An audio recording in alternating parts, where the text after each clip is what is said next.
share of laughter through the pain. But look at us now, on a Sunday time. Have we seen our finest hour? Good times surely will come. All I know is people talk without listening. What I'm saying is life's too short to live in these extremes. Have we seen our finest hour? Good times surely will come. And all through the night, I wondered and waited. Say fake news. Boston wrestling is fake news. Divided we fall to wait here for you, holding it together, just like a desert flower, waiting on the rain to come. And all I know is annualized confusion. And what I'm saying is you don't realize what this means. Have we seen our finest hour? Good times surely will come. Just like a desert flower, waiting on the rain to come.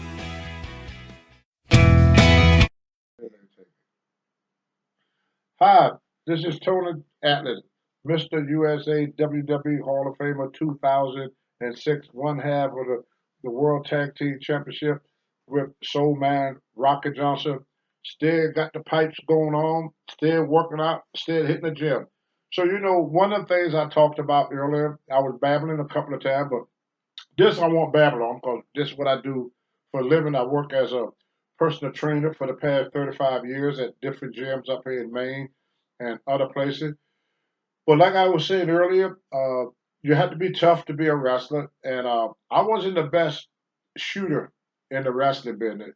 Even though I won a couple of amateur titles in my younger days, I've been a lot of fist fight.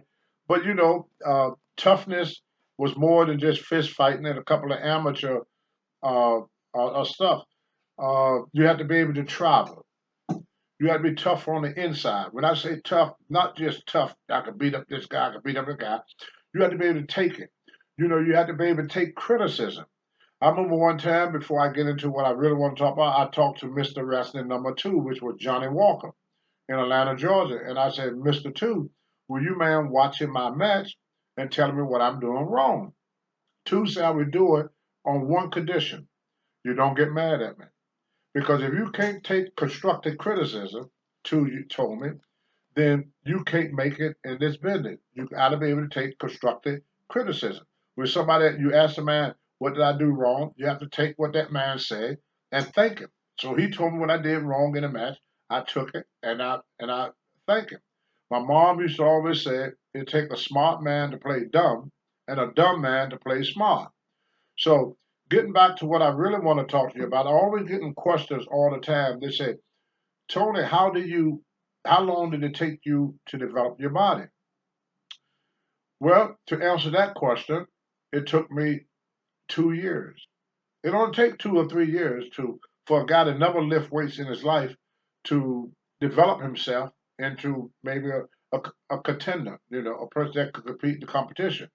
I first got my style, like I said, with Alfonso Johnson took me to the YMCA, but I went there. I'm like most people, I'm all over the gym. I'm doing this, I'm doing that. I don't have a freaking clue of what I'm doing. I'm doing it right or wrong. So I asked this guy named Jackie Cooper, can he help me? And so I went up to Jackie Cooper and I asked him to write me out a routine. And I'd done that routine from age 16, I would say, all the way up until I got to about in my 50s. So I did this routine for maybe 30 years. And I pretty much do the same thing. I switch it up a little bit, but pretty much this is the routine. This is the Tony Atlas routine. On Monday and Thursday with chest, shoulders, and tricep. The reason for chest, shoulders, and tricep, them are what you call your pushing muscles. The chest, you push. The shoulders, you push. The tricep, you push. So that was my push day. On Tuesday and Friday was my back and bicep. Them the muscle you pull with. You pull with your back, you pull with your bicep. So, and then on Wednesday and Saturday, I trained my legs. And I did my heavy workout first. Just like on Monday, this is what I would do. For chest, I would do bench press, uh, 5 sets of 5 on the bench. I wouldn't go over 5 reps on Monday. I start off with 135 for 5, 220. No, I take it back. I start with 125 of 135, and I would do a set of 10 to 20 reps just to warm up the muscle. Then I would start with 225. I do that 5 times. I go to 315. I do that 5 times. I used to go to 405 pounds. I do that 5 times. Then I would go to 455, do that 5 times. And then I would go to 500. Sometimes I get 5. Sometimes I get 2 or 3. Sometimes I want to do it 1 time. But from doing that, my maximum bench got up to 600 pounds. On incline, I would start increasing my reps. So I would do 8 reps on the incline. I do 5 sets of 8. And on the incline, I work up to, in my younger days, 405 pounds, but no more than 8 reps, Then I would do my flies. Back in the old days, they didn't have all the machines, so you did dumbbell flies. Where you lay on the bench, you do either decline or incline or flat bench dumbbell flies, or butterflies, what they used to call it, and I would do like 5 sets of 10. Then on shoulders, I used to do barbell shrug for the old traps, bent over dumbbell laterals, you know, uh, bent over dumbbell laterals. Then I would do side laterals. I got a light in my face. My friend Larry getting ready to close the curtain there because that sun, I leaned forward and I turned white. And the only thing white about me is my name and the bottom of my feet. Everything else about me is black. See that light? Black. Larry gonna fix that light for me. But anyway, I did my side lateral, and then for the front of the shoulder, I did shoulder press. Now with chest, when you're doing bench pressing, you're working the bottom pectoral muscle. When you're doing incline, the light's gone. See, hey, thank you, Larry. The light gone. Hey, Larry, the man, brother. Larry Huntley. Y'all gotta look him up on the computer. He runs some good shows. We just did a Farm of the Fair. He put me in the ring. He told me I had 2 good moves: getting in and getting out. They're my best 2 moves. But anyway, the bench press worked the lower chest, incline worked the upper chest. Then you had to work what's called the posterior deltoid, which is the back of your shoulder. So we did, bent over laterals like that.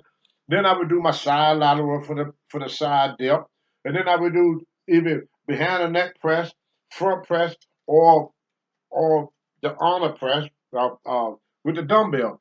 And you got to do 4 exercises for the shoulder because you got to hit the shoulder from. But really, traps should probably shoulders and back together. So some people do their traps on the back day, but I did my traps on my push day. So you got to work the front deltoid, the interior delt, the middle delt, and the posterior delt, which is your rear. You have to work all 3 to get them nice round shoulder. Then I would do after I do my chest and I do my shoulder, I would do my tricep. Well, the larger muscles in your arm about tricep is the inner muscle. That one right there. See? Now that's the short head. This one here is the long head. This stretches all the way from the elbow all the way to here. As you see, this muscle stops here. It's the smaller. Most people in the gym, they're always doing them push downs. Where the push down primarily, they still work the whole tricep, but it primarily only works the short head. So what I used to do, I start off with what I call dumbbell extension, overhead extension, just like that. That all hit the inner. Then I go from there to nose breakers.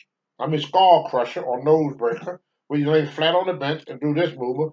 Or I would do close grip bench and keep the elbows in very close. And the last exercise I would do would be the push down. That's for the pump. Got to get that pump, you know. And then on back day, the first exercise that we used to do on back day on Tuesday. Now this is Monday, Tuesday. The 5 sets of 5 on the bench is Monday. 5 sets of 8 on the incline Monday, and the 5 sets of 10 on the flies. That's Monday. Where with the shoulder press, I only did five sets of 5. All my lateral movement, I did 8. So I did, by the way, say I did 5 to 8 reps. I wouldn't go over 8 reps on nothing except for the dumbbell flies because I went for that pump at the end. That's the only thing I went past 8 on. Now, that was my heavy day. I call that my heavy day. Now, when it get to Tuesday, I would do my deadlift. That worked the spina recta, and it also worked the lower part of your lactissial dorsus, and it give you a very thick back. Then they didn't have all the machines like they have now, so everything was free weight. So then I would do my bent over rows, barbell bent over rows, for my lower lat. Now they didn't have a lat pull down machine, so we used to do weighted pull ups. There was a video that Marty and the Pharaoh showed on my first series where y'all saw me doing the pull ups behind the neck, then pull ups to the front. Arnold Schwarzenegger was a true believer in doing a pull up to widen you, give you that nice V shape. So that's what I do. Now on Wednesday was leg day. So as usual, I start off with my squats. Now with squats, with legs, you can't do no 5 or 8 reps. I mean, 8 is the lowest you could go on squat. So we used to do like on a heavy day, we do like 6 to 8 reps. That was just for power on the squat. Then the leg press back then was straight up and down, horizontal. Now they got a 45-degree leg press, which is a lot more easy. But this one was horizontal. They got push-ups. You couldn't do a whole lot on leg press. The leg extension, you could do it, but you couldn't really do a whole lot. So the main exercise on leg day with them squats. You go as heavy as you can. The most I ever squat for a single rep, not in competition, was 800 in the gym. The most I ever did in competition was 675. I wasn't very good on the squats. I got narrow hips. And I just didn't know how to squat. I wasn't a very good squatter, just being honest with you. And so that pretty much what that. Now, when it comes to Thursday, it was chest, shoulders, and tricep again. Now my rep range went from 10 to 15. And the weight was unimportant. I didn't think about weight. So I did my powerlifting the first 3 days. Monday, heavy chest, shoulders, and tricep. Tuesday, heavy back and bicep. Wednesday, heavy legs. Really was just heavy squats. Now when I came with my sucker came around, I did repetitions. So I would do 12 to 15 reps on my chest. And then on the pull down, on the back, it was the same thing, heavy reps. But I would try to switch it up, the sucker one. Instead of doing the heavy barbell rows, I would do dumbbell rows, you see? And then I would do dumbbell pullovers, for my lat. I still do my chin up, but I would do what they call a close grip chin up. They didn't have no lat pull down machine. They had one, but it came off on the wall, had one roller here and one roller there. Then it was a cable that came straight down, and you unhook the cable, and it was a flat plate with a pole on it with a little round circle. So you put the weights on there, and then you hook the cable to it. Then somebody will hold you down by your shoulder. Some of you guys probably laughing because some of you guys, older guys, probably done it. But as you do the pull down, that weight be swinging back and forth in front of you just like this. So you want to make sure that weight didn't hit you. Because like I said, they didn't have nothing in the gym like they did today. And the only exercises that we did back in them days, we didn't know much about air, was setups. We do setups for all type of weight. And then when them gravity boots came out, you can hook your feet and hang upside down. We used to do setups upside down. So setups were pretty much the only thing we really knew about. There was another exercise I used to do. I saw a picture of it in one of these old magazines. Here, I don't know if y'all can see it or not, or me training my abs. in a gym when I very first started. I hope y'all could see this. I get Larry to take a picture of it and maybe put it on the website. But can you see that? See, I hold myself up on a dip bar, and I used to hold myself up like that, and then I do leg lifts, and that was one of the exercises that I used to do, when I was a young kid, 'cause like I said, they didn't have all the equipment in the gym like they do now. There were no treadmills, so for your cardio, you went outside, you ran around the gym in the parking lot. Some gyms, like the YMCA in Charlotte, they had an indoor track. So you could run back and forth for the track. So what I used to do, I would get out of school, I would go and wrestle on the wrestling team for Petra Henry High School. And then I leave from there and I go to the YMCA and I work out with Alfonso. And then I would go home and get something to eat and have sex with Lorella.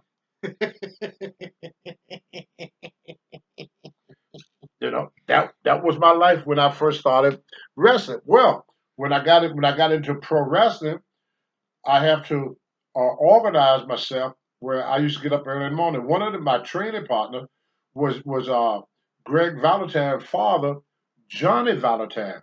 Now Johnny would get in just like the rest of us at 2 o'clock in the morning from a wrestling show. 'Cause the wrestling show then started at 8, and they used to end at 10 o'clock at night. And you got like a 200-mile drive, so most guys would try to get home before 2. That was the gimmick. Be home before 2 o'clock. Then you would soon as you get home, you hit that bed, you go right to sleep. Well, Johnny Valentine and Art Nelson would start their workout every morning. No matter what time he got in, they would start every morning at 7 o'clock in the morning. Johnny would get up, and they didn't believe in eating before the workout. They didn't believe in that. So what they would do, they would eat after the workout. Well, in Charlotte, North Carolina at that time, it was great because first I stayed at the Y. Uh, I meant to tell you this story, but I forgot to tell you it earlier. I was the first wrestler that was paid to be a wrestler. The Crockett's knew that I was broke when I first started. They would give me $150 a week while I was training. And then they said, well, later on, in fact, I was at the gallery not too long ago, and God bless him, David Crockett was there. I got a picture on my cell phone. I'm going to try to get Larry to download it and put it out there so you people can see it. David Crockett, and we was talking about how he paid me $150 a week. This is in like 1974. So back then, that was like paying a guy $400 today. I figured it out. It's almost $700. It's almost, yeah, like Larry said, about $700. I mean, he just paid it for me to train because I was flat broke. When I first went to Charlotte, Klondike Bill said, "This is the hotel where all the wrestlers stay. You go there, tell them you're a wrestler. You're gonna be a wrestler. They take care of it." I said, "Klondike, do this cost any money?" He started laughing. He said, "Yeah, they don't let you stay in the hotel free." I never stayed in a hotel before. I didn't know. So he gave me money. He paid for my room that night. So as soon as the next morning, George got them, took me to the YMCA. They got me signed up at the YMCA. The rooms were very like $100 for the whole month or something. Downstairs, they had a cafeteria. So I could eat breakfast there, I could eat lunch there, I could eat dinner there. So I had food there. Plus, they had a gym there. So everything was right there in the Charlotte YMCA. One of the other things George Scott taught me my earlier years was to pay your bill. He said, "I hear Klondike pay for your room." And I said, "Yes, sir." He said, "Well, now that you got your first check in wrestling, Tony, are you going to pay Klondike back?" And I go, "Oh, yes, sir." Now, believe it or not, rooms back in them days were like $15, $20. I mean, they was not expensive. I don't want to be all over the place. I'll get back to my training. Uh, I was with Johnny Weaver one time, and we couldn't find a room. So Rick Flair said, "Hey, they got room at the Holiday Inn." He said, "I tell the lady to hold y'all room." So we went to the room. The lady wanted $32. $32 for that room. Johnny Weaver said, "Great day of morning." He said, "I just want to sleep." I ain't paying no $32 for no hotel room. He said, you would take it all my money. He wouldn't pay $30 for a hotel room. Today, you could be fair well, but at that time, $30 for a hotel room was a lot. Another time with gas started going up, Johnny Weaver said, pretty soon gas gonna be $1 a gallon. When it gets to $1 a gallon, I'm gonna stop driving and I'm gonna get me a bike. I wonder what Johnny think about gas prices today. You know, he thought it was like 39 cents a gallon when I first started. You know, it was in the then it went up to like 69 cents, and Johnny Weaver had a fit. But anyway, that's pretty much the routine that he gave me on Monday and Thursday with chest, shoulders, and tricep. Tuesday was back and by. Tuesday and Friday back and by, and then Wednesday and Saturday uh, was legs. So what we used to do on legs a lot, we used to do a lot of lunges, a lot of step ups, heavy calf, a lot of calf raising, and stuff of that nature. You know, try to mix it up a little bit because I didn't want to just have a good body and have no strength. So I figured out a way of just instead of just being a power lifter, I want to be a power lifter, be one of the first people to be a power lifter and a bodybuilder too. So what I would do at the beginning of the of around September, I would train for a powerlifting meet. Then after I did my powerlifting meet, I bulk up. I would bulk up to do my powerlifting meet. Then I would at the end of around May or so, I would enter another contest, would be a bodybuilding contest. So that when I would get all cut and all ripped up and everything, get all the muscles and stuff like that. And that's how I come. That I used to compete twice a year. And I've done this from age 16 all the way up until I retired from powerlifting in 1999. Yeah, 99 was my last competition, and I set the main bench press record in 1999 of 575.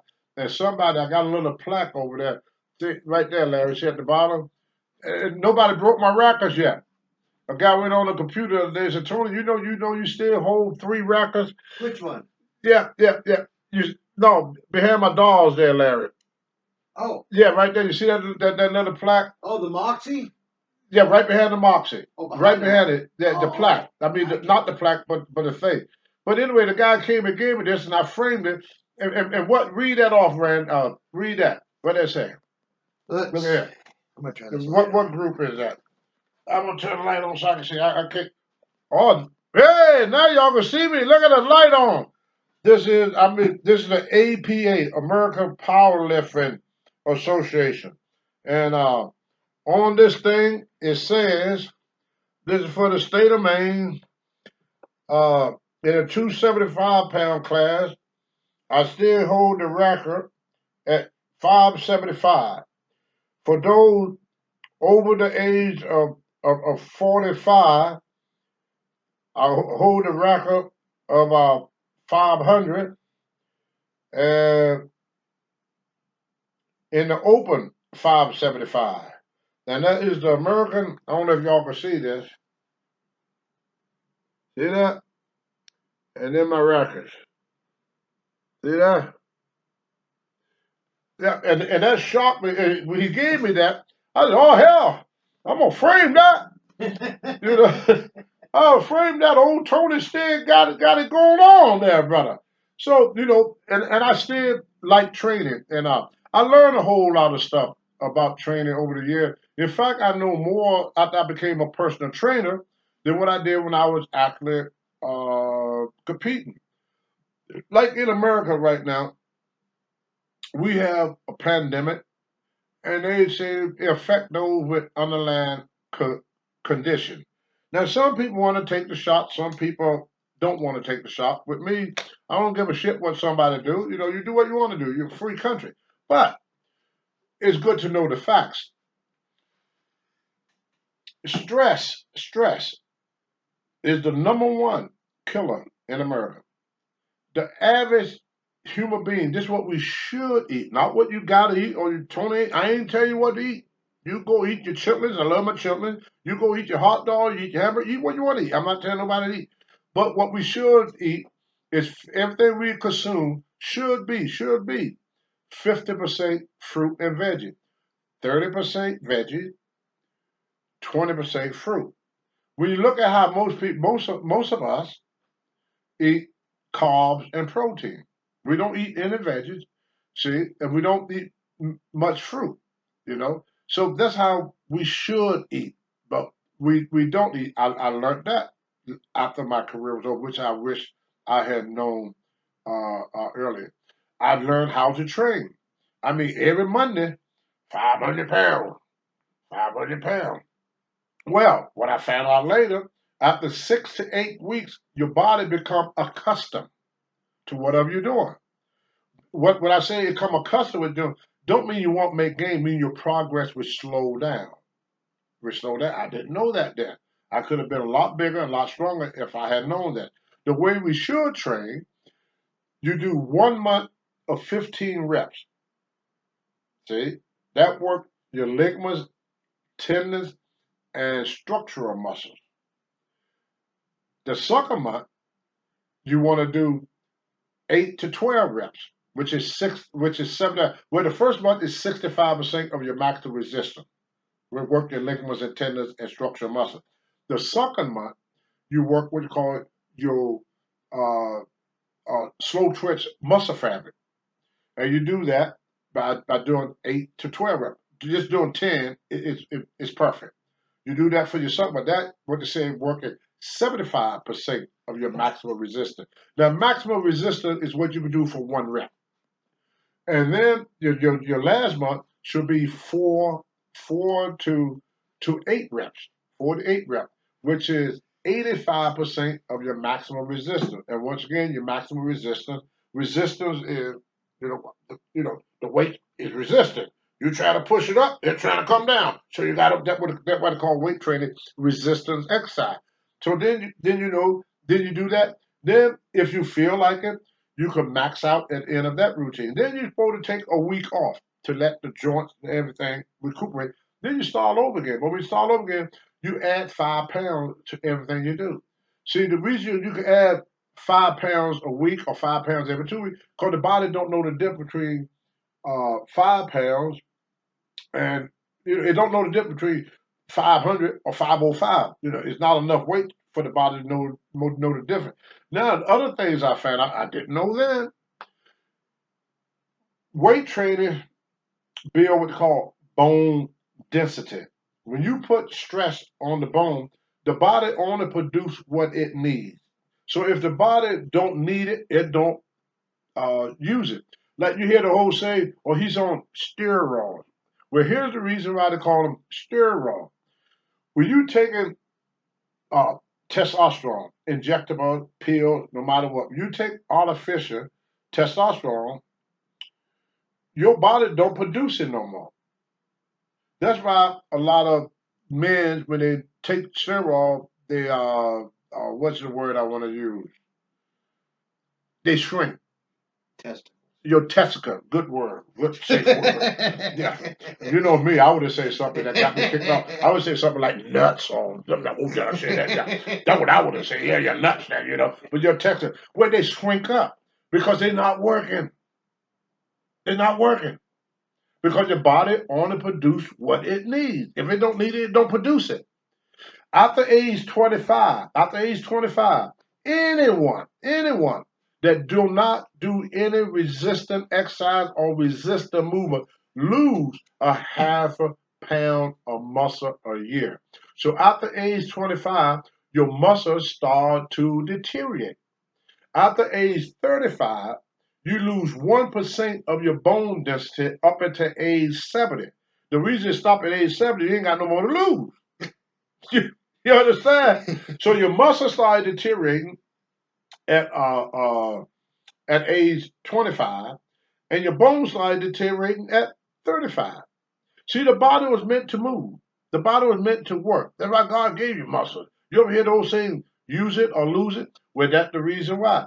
But here's the key. to everything I say. If you don't listen to nothing I just said, if you remember this one thing, 90% of everything you do is mental. The brain controls the body. The body do not control the brain. In order for me to move this little finger like this, a signal from my brain go down to my arm, to my finger, tell my finger to move. You go to a restaurant like Denny's or Applebee's, and you see a waitress, and she's overweight. When this woman walks 8 to 12 hours a day, every day. She walks every day, 8 to 12 hours. She's still heavy. In fact, sometimes they get more obese. Another woman will go to the gym and walk for 1 hour and lose weight. So how can you walk for 8 hours and lose no weight and walk for 1 hour and lose weight? Well, that's easy to figure out. I say 90% is mental. 90%. The woman at the restaurant like Applebee's or Denny's or wherever, a Cracker Barrel, wherever she works, is concentrating on her customers. The woman in the gym is concentrating on her body. See that arm there? It don't have a bicep. You can do curls until you're blue in the face. The body is asking you, why are you doing this? You're here for years. You have to concentrate. You have to concentrate. You have to concentrate. I think Arnold Schwarzenegger, when I used to talk to him down in California back in the early 80s, put it the best. Bodybuilders like sex. When you stop thinking about the girl, the bone will go away. Pretty much how you live. The brain and the body have to make the connection. Because your body is constantly asking you, why? Why? When I was first started going to the gym, everybody in the gym had muscles. Everybody. Now I go to the gym, maybe 1 or 2 people have muscles. Because this is what they do. They do a set of benches. Then they get up and grab their phone. Do a set, grab the phone. So their mind is not on their body. Their body is there, but the brain is somewhere else. It's not that mind-body connection. I used to tell ladies that I used to train. I said, right now, if you and I should get into, oh, that's Marty. Yeah. So, if you and I, that's my buddy Marty from Marty and the Pharaoh. I asked him to give me some questions because I get on here and I start babbling, and sometimes I get what the hell I'm talking about. So Marty is trying to help me with this because, like I said, I just started it. He's gonna give me some questions. So I used to tell a lot of ladies that I would train, and I would say, uh, uh, if you and I should get in a fight right now, 9 times out of 10, I may be able to defeat you. But if you came over and saw me attacking somebody that was really, really close to you, like your child or your mom or somebody that is really, really, really close to you, at that particular time, I would not be able to defeat you. I said, what have changed? Well, a lot of people say, well, you don't get that adrenaline rush. Well, I had adrenaline, still got my ass whooped. I had adrenaline, still couldn't lift no car. What happened is, for once in your life, you don't have chance to doubt yourself. You put 110% thought on stopping me doing what I'm doing. That's why it happened. The change is here, not adrenaline. I mean, your body is still the same. Your muscle is still the same. 90% of everything we do physically is mental. You get that mindset. In the older days, we used to call it psyching up. We just psych up to do this. Psych up. Psyching up means building a belief in yourself. I used to ask another question when I train people. I said, do you believe in yourself? Well, the first question, yes, I believe in myself. I said, do you have a car? Yeah, I got a car. Is it a good car? It's a damn good car. When you put your key in the ignition and you turn that ignition, was there any doubt in your mind that car would not start? No. I said, well, you got a cell phone. You pick up your cell phone. When you talk on your phone, was there any doubt that phone is not going to work? No. And I said, I said, what if you was on the bench and you get ready to bench press 300 pounds? Well, I don't know if I could do that. I said, where did belief go? You believe in that car. In fact, you're surprised if it don't start. When you turn your TV on, if it don't come on, you surprised. But you never expect it not to work because you believe in that car. You believe in that television. You believe in that phone. But when it comes to the self, that's where that's where the belief have to be developed. We all say we believe in ourselves, but then we complain about what we can't do. We all say we live in a great country, but then we complain every day about the country. You know, either you believe or you don't. And not to get into religion, because y'all know I believe dearly in God, but the Lord says, so as a man thinketh, so shall it be. He said, you make one step, I make two. The first step is believing. You have to believe in yourself. If you don't believe it's going to happen, it won't happen. So one of the ways that the guys trained me when I was used to do my curls, I wanted big arms. The guy said, well, I told you you have to concentrate on it. He said, how big is your arm? They were about 16 at the time. I said, I want 20. He said, from now on, if anybody asks you how big your arm, say 20. He said, one day you wake up, there be 20. I said, I want to get my bench up to 500 pounds. He said, you got to eat it, sleep it, and think it. One day, I was bench pressing 500 pounds. This is the key. Whatever you put here is going to be here. If you don't believe it's going to happen, it ain't going to happen. 90% of bodybuilding, 90% of, prime example, Muhammad Ali became champion of the world. Mike Tyson became champion of the world because they made their opponent not believe in their ability. Ali said, round 7, I'm going to send you to heaven. So his opponent said, before the bell rang, he came out to the ring ready to lose. He said, oh, shoot, I'm going to get knocked out this round. Ali going to knock me out. He believed. We used to play a little trick, me and my wrestling coach, Leon Bridge, at Petra in high school. I was going to wrestle in the district. I was going to be district champion, he told me, if I win this match. He said, but I had these skinny legs. Still got skinny legs compared to my upper body. I never had skinny legs. My thighs were 30 inches around. My calf was 18. But I had 23-inch arms. So, yeah. So you got 30-inch thighs and 20. My thighs on is 6 inches bigger than my arm. And I had a 28-inch waist. So, I kind of look funny because, I need like 38-inch thighs or something, to match. But he used to make me keep my wrestling jacket on all the time. I couldn't take my wrestling jacket off. So one time I was going to wrestle this guy. He said, leave your jacket on. So the guy's looking at me. I'm 6'2", so he's like, I'm this tall, linky kid, So I left my jacket on. And I had 19 and a half inch arms back in my senior year in high school. So right before the referee, he said, ready on the right? Now this amateur wrestling, not pro. Ready on the right? Yes. Ready on the left? Okay, wrestle. And then he turned to me and said, son, you got to take your warm-up jacket off. So I would look at my coach, Leon Bridge, and Mr. Bridge would go, just like that. I would pull that jacket off, and I watched my opponent's face. He'd go, now he lost all confidence. He had lost all confidence. Excuses are the gateway to failure. Believability, you could move mountains. When this great country that I first started, we had a dream. We had a dream of building a nation that would be great for all mankind and womankind. I love women. Gotta have the women in that. But anyway, make a long story short, they believe. They believe in this country. They believe in their God. You couldn't make them disbelieve.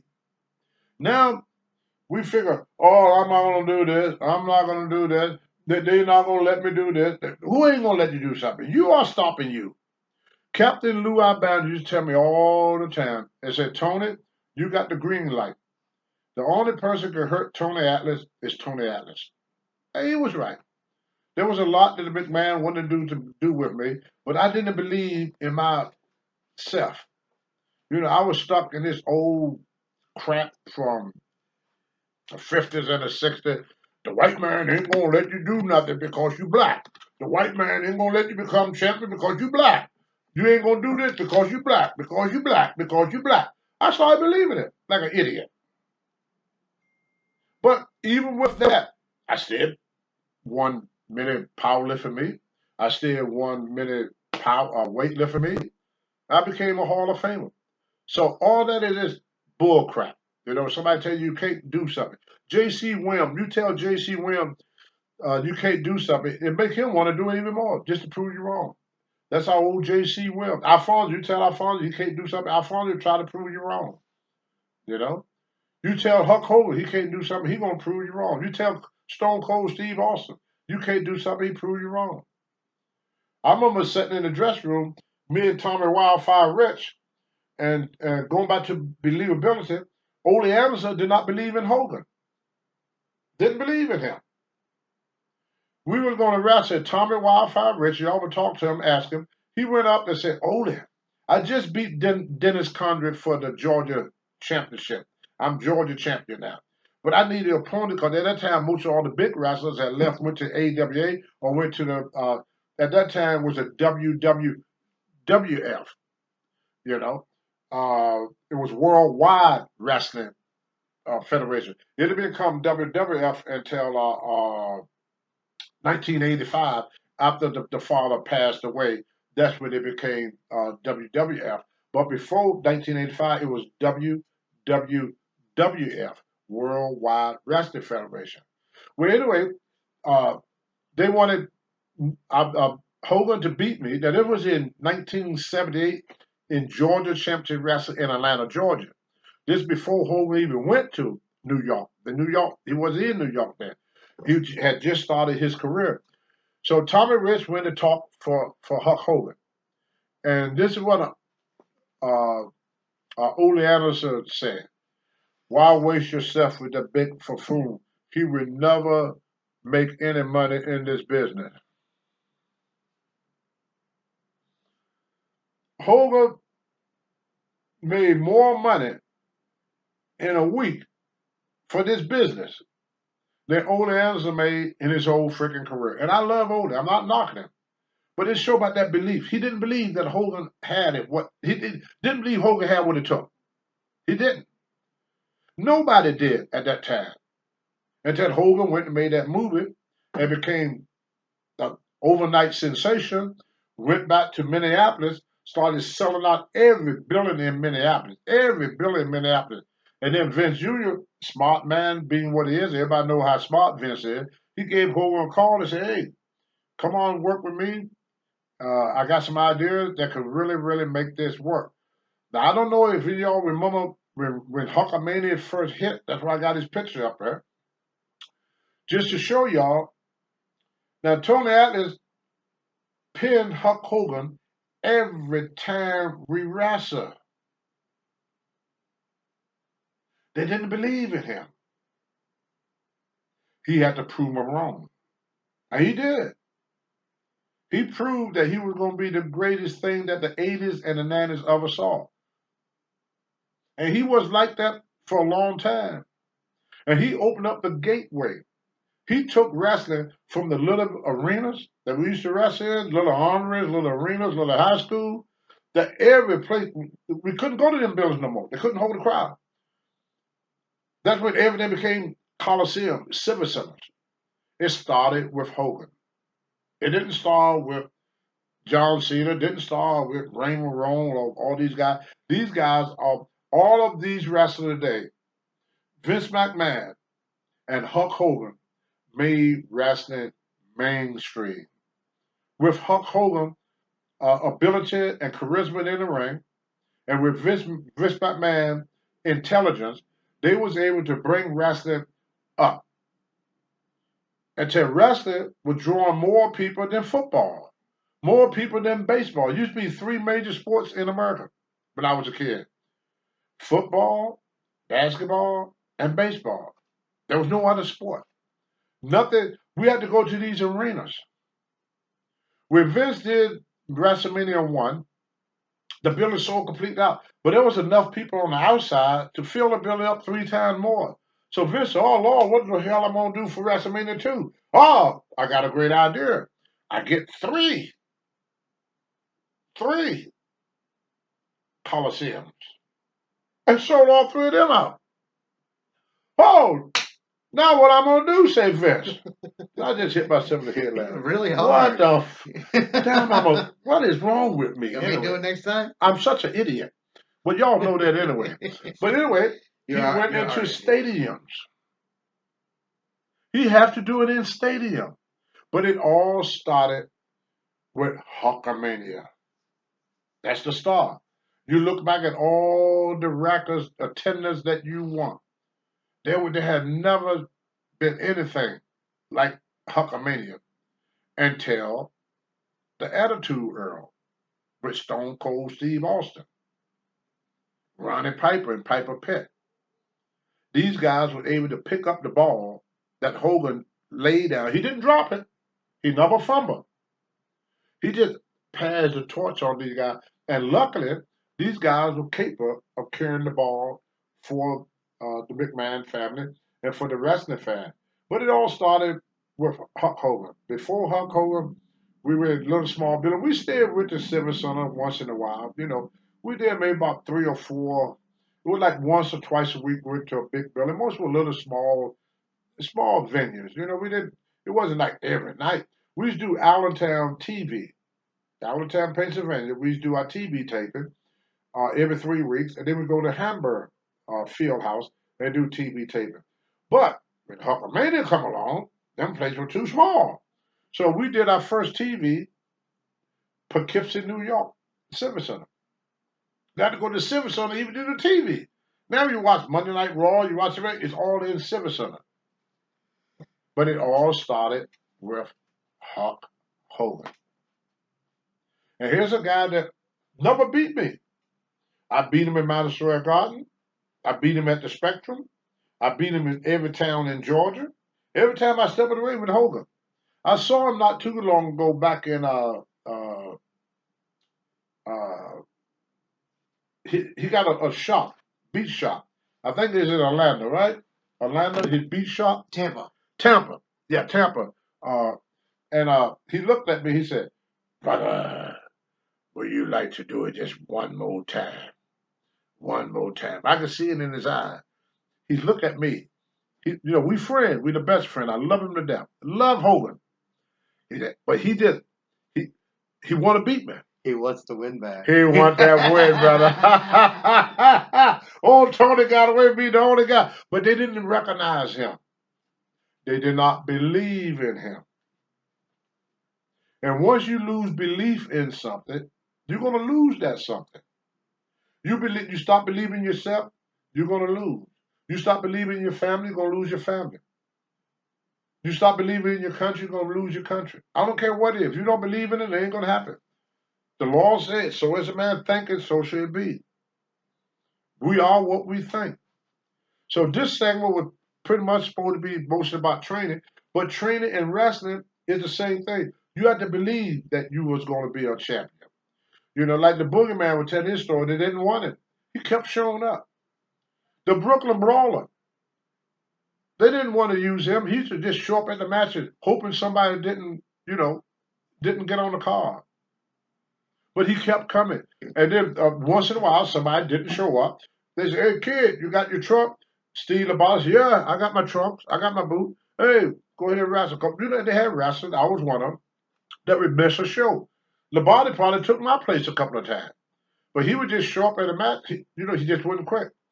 And then he became one of Vince's longer employees after his wrestling career at the Brooklyn Brawler, Steve LaBoss. He became a role agent for Vince. He was there in 2000 and for years. I think I don't know if he's still connected. I think he got released not too long ago.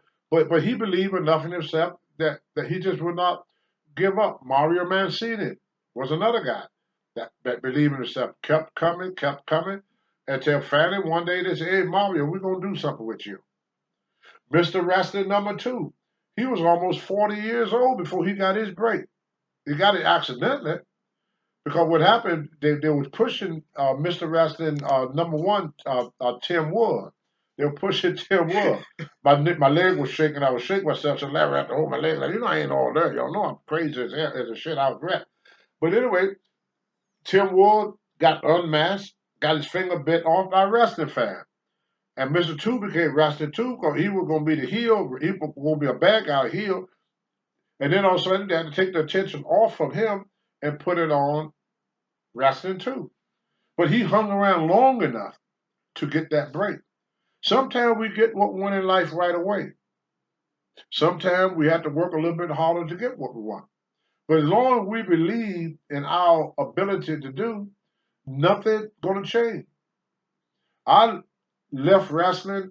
I didn't leave wrestling. I got my ass kicked out of it. And I became homeless. I told the story many times. I don't need to go into detail about it.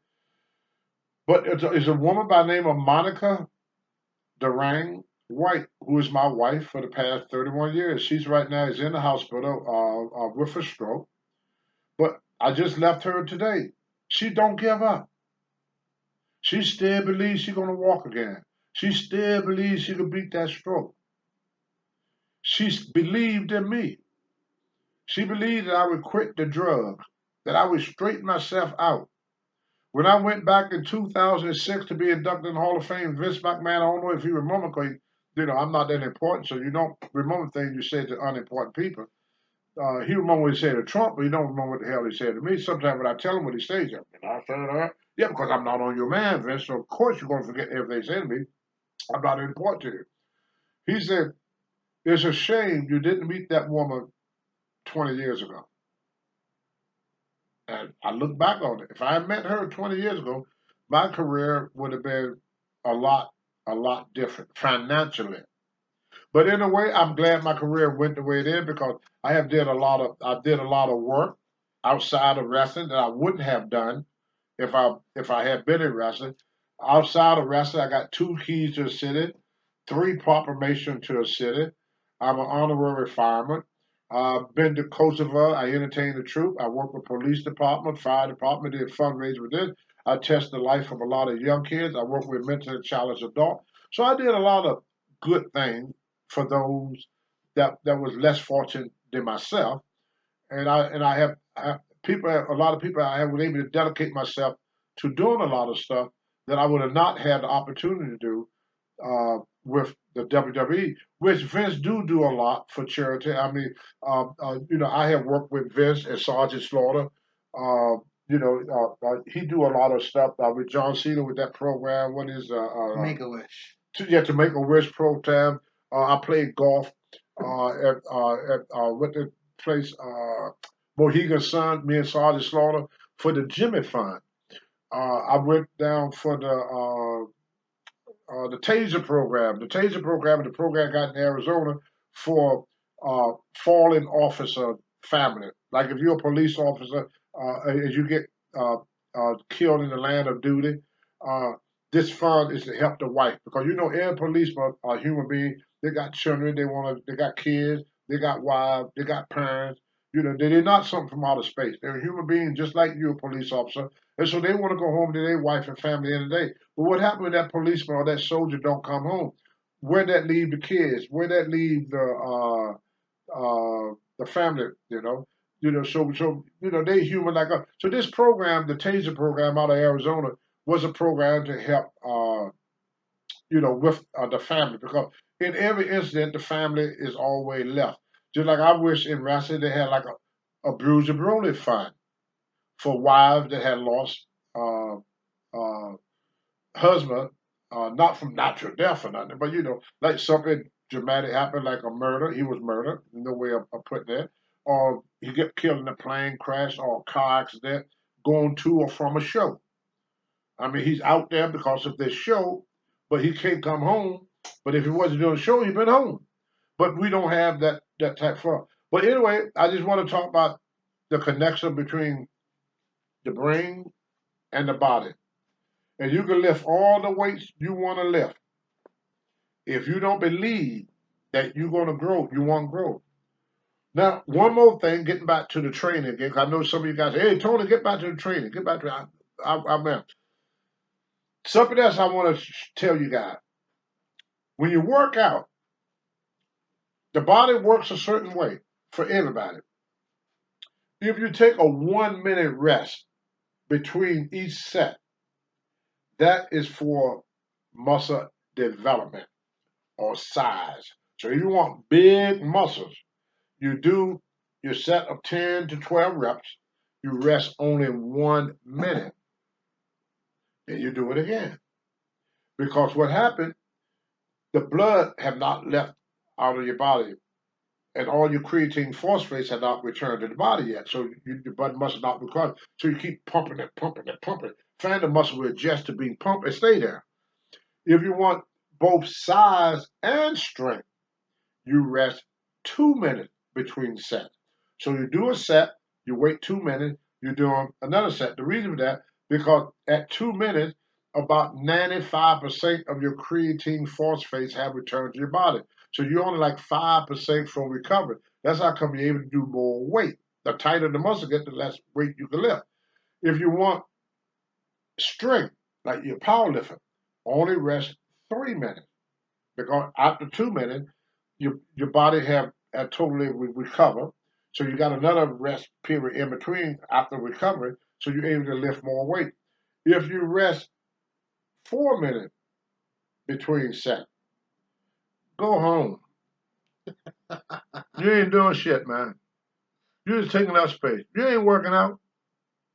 When I do a set of benching, it takes about 10 to 15 suckers to do a set.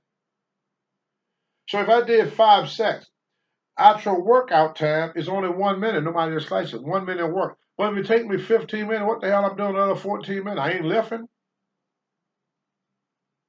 Most guys don't grow because it take them so long to do the next set. It take these guys forever. I see guys go to the gym and got muscle the first. Go every day. Ain't got no muscles. It's kind of like the person to go out there on a diet and they say, oh yeah, give me French fries, give me a cheese dog, give me a hamburger. Oh, I'm on a diet, give me a Diet Coke. Oh, give me that pizza. I want that strawberry shortcake. They on all this fatty food, and then they figure, oh, I want to lose some weight. Just give me a Diet Coke. Like that's going to make a difference. Another thing that we don't do anymore, too, is drink water. 70% of the human body is liquid. The only thing God made softer than a human being is a grape. We're on water. Your muscle is full of liquid. Your fat cell is full of liquid. 70% of the human body is water. We're like a big old water balloon walking around. You know, we're all liquid. You know, we're like a grape, pretty much. And our bones is the seed. There's our skin in the skin.